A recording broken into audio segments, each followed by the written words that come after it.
Hi everybody, my name is Ryan Haar and this is my Module 1 presentation.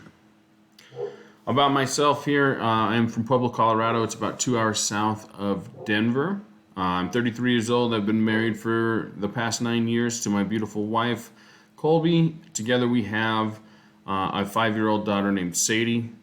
I am a social studies teacher at Dutch Clark Digital. This is my 7th year teaching. I'm also the assistant head football coach at Pueblo South High School. I've been coaching for 13 years. A little bit about my career. Again, I am a social studies teacher at Dutch Clark Digital. That is an online high school here in Pueblo for Pueblo District 60. It's my 7th year teaching. I've taught 5 years at an online school and at Dutch Clark Digital, the online high school, and 2 years at Pueblo South, a traditional high school. I am the assistant head football coach and offensive run game coordinator at Pueblo South High School. This coming fall will be my 14th year coaching. I have a bachelor's degree in history and education from Colorado State University of Pueblo, and my first master's degree was in sports coaching from the University of Northern Colorado. This is my second master's program. So synthesizing the 5 different resources that we had, each of the 5 developed my knowledge on the process of evaluation and supervision. The articles focused on the development of the well-being of staff and students, on learning, on the process of retaining quality staff members, and improvement for both teachers and students. And these articles also show how all of these topics work together to form the process of evaluation and supervision. Looking at improvement, teacher supervision and evaluation is vital to improve instruction and can inform professional development for teachers. And it also allows for both online and face-to-face methods of training to have the ability to improve the confidence of an administrator, teacher, and staff to improve their craft.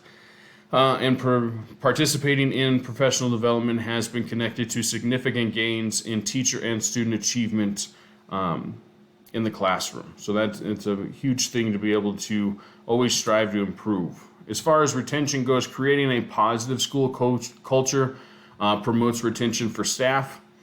Supporting teachers financially each year, making sure that as a school district you're able to support teachers as they grow and their families grow at home. Providing opportunities for growth as a person and as a individual. Improving your craft. Providing many opportunities for teachers to be involved in the school. The more involved the teacher is with the school, the more likely they are to stay at that school. Administrators and teachers can take face-to-face and online trainings for mental health. This helps them learn how to improve themselves here. Providing relevant professional development for teachers and staff. Working together to implement and understand the evaluation system is a great way for teachers and administrators to continue to learn. And providing opportunities for staff to fill out surveys about what they would like to learn more about for the betterment of the school and the classrooms is a great way to learn about your staff. As far as well-being goes, creating a positive work environment is very important.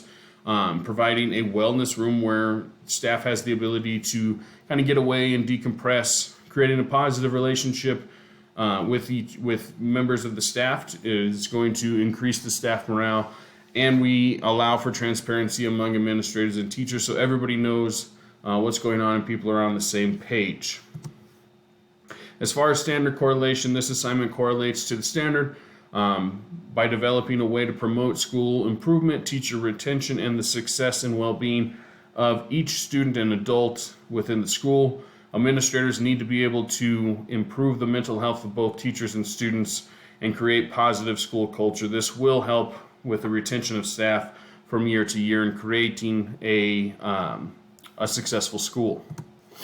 The relevance is that this is a very relevant assignment as it was important as a future building leader to be able to check on the well-being of staff and students, to be able to provide opportunities for improvement for teachers, and doing your best to retain the staff members that you have. And I want to be able to provide the best environment for staff and students to be successful at my school. This assignment is going to influence my decisions in the future as a building leader in the way that I work with my staff to evaluate and provide opportunities for their improvement. This is a very important aspect of being a building leader. I want my staff to be able to feel included in the evaluation process, as this will help in the retention of great staff members, which will lead to continued improvement and a positive school culture for staff and students. These are the references that I used for Module 1. Thank you guys, and I look forward to going through this course with you guys.